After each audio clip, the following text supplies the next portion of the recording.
Egbeochun di Orunmila.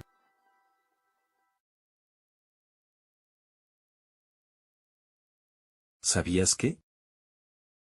El nombre Yorubá no es un insulto extranjero, ni una palabra inventada por extraños.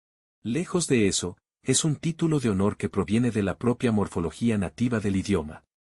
La palabra se desglosa en tres partes: yo, que significa brillantemente o con ligereza; ru, que es llevar o cargar sobre la cabeza; ba, que significa encontrar. Si lo unimos, significa, Yoruba, aquellos a quienes se encuentra cargando cargas brillantemente.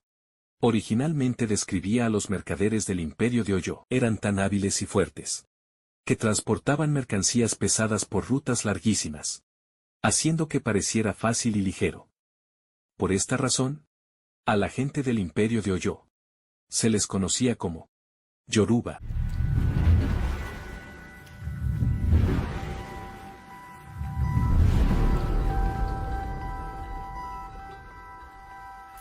Si el video fue de tu agrado, dale like y comparte. No olvides suscribirte.